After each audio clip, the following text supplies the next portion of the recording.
Hello everyone, আশা করছি নতুন বছরটা তোমাদের খুব ভালো কাটুক। হ্যাপি নিউ ইয়ার জানাই সকলকে। ছোট বড় সবাই আমাকে আশীর্বাদ দিও যাতে আমি এভাবেই এগিয়ে যাই। আজকে ভিডিওটা শুরু করলাম হচ্ছে আলিপুর গিয়েছিলাম নতুন বছরে, সবাই ঘুরতে যাচ্ছে তাই আমরা ফ্যামিলি নিয়ে চলে গিয়েছিলাম হচ্ছে আলিপুর মিউজিয়ামে। হ্যাঁ, জুটাতে না অনেকবার গিয়েছিলাম, তা সেই সুবাদে জুটাতে আর যাইনি। মিউজিয়ামটা কখনো আসেনি বলে এলাম। মিউজিয়ামটা না ভীষণ কি বলবো, খুবই সুন্দর লাগছিল, শান্ত পরিবেশ। এই হচ্ছে ফাঁসির মঞ্চ। হ্যাঁ, অনেক মানুষের এখানে জীবন কাহিনী লুকিয়ে আছে। এই জায়গাটাতে যখন তোমরা যাবে না, অনেক স্মৃতি আছে, অনেক কিছু তোমরা ফিল করতে পারবে, এতটাই জায়গাটা সুন্দর। এখানে এক একটা জায়গা না এত সুন্দর করে সাজানো। হ্যাঁ, আমরা হয়তো ভাবছি এটা টুরিস্ট স্পট, কিন্তু একটা সময় আগে এইখানে মানুষজন কিভাবে কষ্টে দিন কাটিয়েছে সেটা এখন ভাবাই যায় না। এই যে ব্লকগুলো দেখতে পাচ্ছ, তখনকার মানুষ এই যাতে জেল থেকে না বেরোতে পারতো তার জন্য কীরকমভাবে তালাগুলো রেখেছে বলো তো। এখানে বিভিন্ন মহান মহান ব্যক্তিদের সেল আছে, তাদের জীবন কাহিনীও এখানে লেখা আছে, কীভাবে এরা এখানে এসেছে বা কিসের জন্য, সব কিছু এখানে দেওয়া আছে।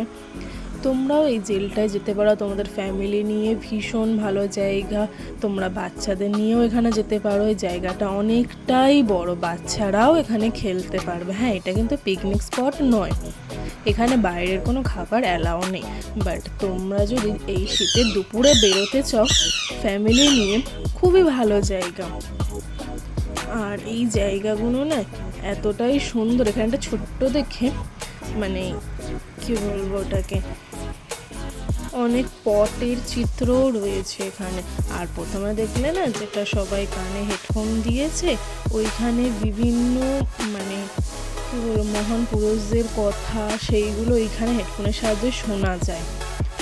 আমার জায়গাটা আমার এবং আমার ফ্যামিলির না ভীষণ ভালো লেগেছে। আমিও তোমাদের বলবো একবার হলেও এই জায়গাটায় ঘুরে আসবে। এইটা হচ্ছে একটা এক্সিবিশন মতো। এখানে বিভিন্ন পটের চিত্র রয়েছে, বিভিন্ন ছবি আছে, কিন্তু এই জিনিসটা কি আমি বুঝতে পারিনি। এছাড়াও এখানে অনেক সুন্দর সুন্দর ফটো আছে, ভীষণ ভালো লাগছে। তখনকার দিনে কিভাবে মানুষের উপর অত্যাচার হতো, এই জায়গাটায় না গেলে হয়তো এখনকার মানুষ এগুলো জানতেও পারতো না। সেই কারণেই একবার হলেও ছোট থেকে বড় সবারই এই জায়গাটায় যাওয়া উচিত।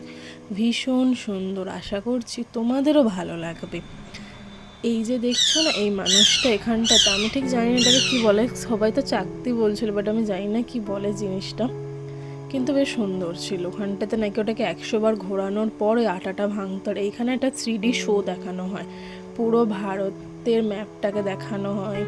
তারপর যে তখনকার যে সংবাদপত্রগুলো সেগুলো এখানে দেখানো হয়, তখনকার যে চিঠিপত্রগুলো সেগুলো এখানে দেখানো হয়, অনেকটা 3D এতে দেখানো হয়। এখানে সাউন্ডও আছে, তোমরা চাইলে এখানে দেখতেও পারো দাঁড়িয়ে, কিন্তু বসার জায়গা নেই ওখানে।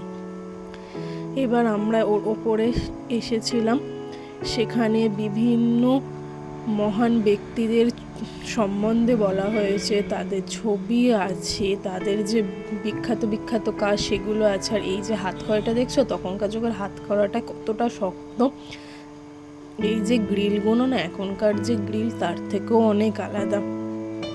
জায়গাটা এতটাই শান্ত, এতটাই নিরিবিলি না, ভীষণ শান্ত একটা পরিবেশ। তোমরা অবশ্যই ঘুরে এসো। এখানে নজরুলেরও সেল ছিল তখনকার যুগে, এই যে কষ্টে মানুষ দিন কাটাতো, তোমরা তো দেখে বুঝতেই পারছো। তোমরা হয়তো ভিডিওতে দেখছো বলে অতটা ফিল করতে পারছো না, তাই বলছি অবশ্যই একবার দেখে এসো, খুব ভালো লাগবে তোমাদেরও। কিভাবে মানুষ নিজের দিনগুলো কাটাতো এখানটাতে। এগুলো সব হচ্ছে এখন ডেকোরেশনের জন্য, এগুলো মূর্তি বসানো আছে মাটি দিয়ে, বাট দেখতে পাচ্ছ কতটা সুন্দর লাগছে। যতটা আমরা ভাবছি সুন্দর লাগছে, বাট ওদেরও তো জীবনে কষ্ট ছিল না। এখানে একজন বসে বসে চা বানাচ্ছে, এখানে আবার একটা অডিওতেও বলছে। এখানে বিভিন্ন ধরনের বন্দুক আছে, তার গুলি আছে, এছাড়াও রয়েছে বিভিন্ন বোমা, তারপর এই যে টায়ারটা ঠিক আমার মনে নেই যেটা কী ছিল, আর এইটা কিসের ছবি ছিল না আমার সত্যি কথা বলতে মনে নেই, কিন্তু বিভিন্ন তরোয়াল দেখেছি। আমরা যে ওখানে কত রকমের গান দেখেছি, কত রকমের গুলি দেখেছি, মানে ধারণার বাইরে। এত বন্দুক, এত কত গুলি, কত অস্ত্র থেকে শুরু করে কত কি আছে এখানে। মানে বোমার যে খোলগুলো হয় সেগুলো রাখা, অরিজিনাল বোমাটা নিয়ে। এইটা কী জিনিস না সত্যি বলতে আমার এই মুহূর্তে মনে নেই। তখনকার যে বন্দুকগুলো ছিল সেরকম ওয়েট ছিল, টা কত রকমের তোমরা এখানে বন্দুক দেখতে পাবে। যে সমস্ত বাচ্চারা মানে বড়রা এই সমস্ত জিনিস পছন্দ করে, যেরকম স্মৃতিসৌধগুলো পছন্দ করো, পুরানো জিনিস ভালোবাসো, কারণ এখন অনেক বাচ্চারাও দেখি যে স্মৃতিসৌধ ভালোবাসে, সেই কারণেই বাচ্চাদের বলছি, যারা ভালোবাসে এই বন্দুক টন্দুক দেখতে তারা অবশ্যই জায়গাটা যেও। সত্যি মানে অসাধারণ, কত রকমের তোমরা বন্দুক দেখতে পাচ্ছ বলো তো। একটা ঘরে কত করে বন্দুক রাখা আছে। এই যে বোমার শেলগুলো এখানে তামার ছিল, লোহার ছিল, এছাড়া আরও বিভিন্ন ধাতর চালের। এই বন্দুকটা না কত বড়। এখানে কার্নিভালের না কিছু কিছু ঠাকুরও রাখা আছে। এছাড়া এখানে একটা ছোট্ট করে মানে পুরো সেলটা কোথায় কি হয় সেটা বলা হয়েছে। জায়গাটা ভীষণ সুন্দর। বিভিন্ন কার্নিভালেরও ঠাকুর এখানে এনে রাখা হয়, যেগুলো খুব ভালো হয়।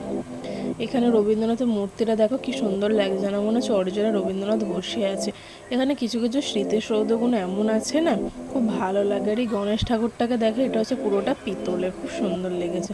এটা নজরুলের সেলে নজরুলের বইগুলো ছিল। এইটা হচ্ছে পুরো জেলটার ছোট্ট আর্কিটেকচার।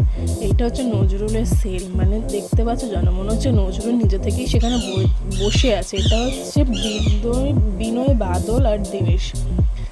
এই যে স্ট্রাকচারটা খুব সুন্দর। আর এই যে ঘানিটা, যেটা তখনকার যুগে মানুষ টানতো, 100 বার নাকি টানতে হতো। তোমাদের যদি আমার ভিডিওটা ভালো লেগে থাকে অবশ্যই ভিডিওটাকে শেয়ার করো, একটা কমেন্ট করে যেও তোমরা কোথা থেকে ভিডিওটা দেখছো। আর এরকম নতুন নতুন ভিডিও দেখবার জন্য অবশ্যই আমার পাশে থেকো। আমার ভিডিওগুলো কেমন লাগে অবশ্যই জানিও। একটা লাইক করে যেও, একটা কমেন্ট করে যেও, একটা শেয়ার করে যেও, আর সাবস্ক্রাইব করে যেও অবশ্যই। আর তোমরা সবাই ভালো থেকো, তোমাদের নতুন বছরটাও খুব সুন্দর কাটুক। তোমরা তোমাদের সমস্ত ইচ্ছা, সমস্ত কামনা, সমস্ত জিনিস ভালো কাটুক, তোমাদের সুস্থ থাকো, ভালো থেকো। দেখা হবে নেক্সট ভিডিওতে। এরপরে কিছু কিছু আমাদের ফটো আছে, যেগুলো আমরা সবাই যারা যারা গিয়েছিলাম। আর আমাকে কেমন লাগছে অবশ্যই জানিও। এটা হচ্ছে ডক্টর বিধানচন্দ্র রায়ের সেল, সেখানে মানে মনে হচ্ছে অরিজিনাল যেন তিনি দাঁড়িয়ে আছে। এরপরেই রয়েছে সুভাষচন্দ্রের সেল, যেন দেখে মনে হচ্ছে অরিজিনাল তারা দাঁড়িয়ে আছে, এতটাই সুন্দর লাগছে। চলো আজ এখানেই সমাপ্ত করছি আমার ভিডিও। দেখা হবে নেক্সট ডেতে। চলো আর তোমাদের সবাইকে টাটা করে দিচ্ছি। দেখো তো সবাই জেলে গেছে, আমাকেও এরা জেলে যেন বন্ধ করে দিয়েছে। কি আর বলি এদেরকে, বললে তো এরা শোনেই না। যাই হোক, চলো আজকে এই পর্যন্তই। দেখা হবে নেক্সট ভিডিওতে অবশ্যই। Tata, bye bye.